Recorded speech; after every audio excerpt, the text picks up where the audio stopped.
Sahabat Suratkum, selamat bertemu kembali dengan saya Ismail Marzuki. Kali ini materi yang akan saya sampaikan adalah tentang gadai. Kita sering mendengar istilah gadai ketika seseorang ingin atau membutuhkan dana untuk keperluan pendidikan misalnya, tidak jarang ada yang menggadaikan barangnya. Nah, kali ini saya akan sedikit sampaikan pengertian gadai untuk dapat dipahami oleh sahabat curhat hukum. Namun sebelum materi ini saya sampaikan, mohon kesediaan untuk subscribe dan like serta komen di bawah ini.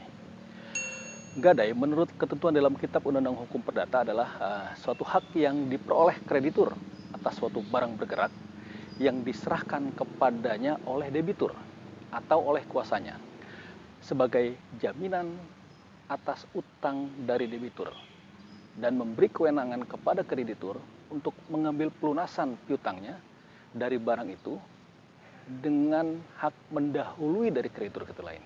Jadi, yang perlu diketahui adalah bahwa gadai itu adalah jaminan atas suatu barang bergerak.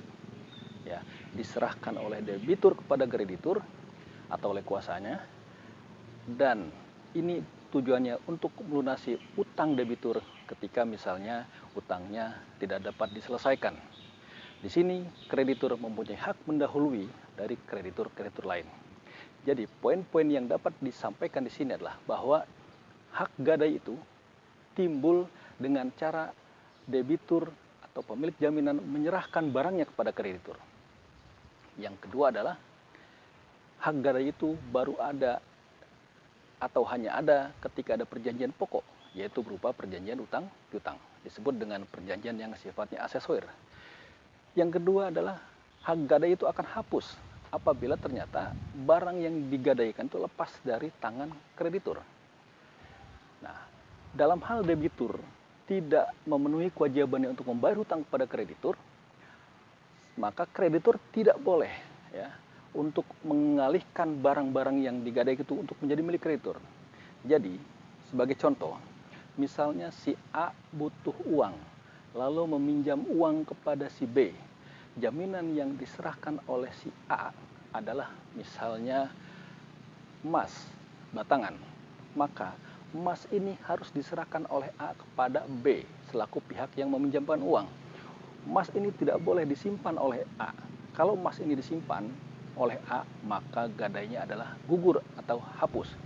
Dan apabila si A menunggak dan tidak mampu membayar hutang-hutangnya kepada si B, maka si B tidak boleh menjadikan emas itu menjadi miliknya. Ya. Jadi kewajiban dari pemberi gadai yang pertama adalah menyerahkan barang. Ya. Yang kedua tentunya membayar pinjaman. Yang ketiga membayar biaya-biaya yang dikeluarkan oleh orang yang meminjamkan uang untuk memelihara dan merawat barang yang digadai. Lalu kewajiban dari penerima gadai adalah menjaga barang yang digadaikan dengan sebaik-baiknya. Juga tidak diperkenankan untuk mengalihkan barang yang digadaikan atau menjadi miliknya. Yang ketiga, memberitahukan kepada pemberi gadai tentang pemindahan barang apabila barang gadai itu dipindahkan. Dan yang keempat, bertanggung jawab atas kerugian apabila barang itu susut dan juga terjadi sesuatu akibat kelalaiannya terhadap barang tersebut. Nah, inilah sepintas yang dapat saya sampaikan mengenai gadai. Semoga bermanfaat.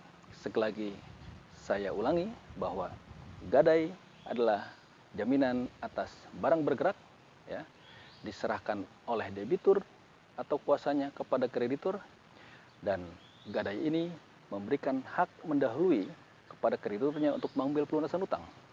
Dan apabila si debitur macet, maka si kreditur tidak boleh begitu saja memiliki barang gadai tersebut. Nah, benda-benda yang dapat digadaikan tentunya benda bergerak, misalnya apa? Tadi perabotan rumah tangga, emas, perhiasan, lalu bisa juga kendaraan, dengan syarat kendaraannya itu harus diserahkan kepada penerima gadai atau orang yang meminjamkan uang.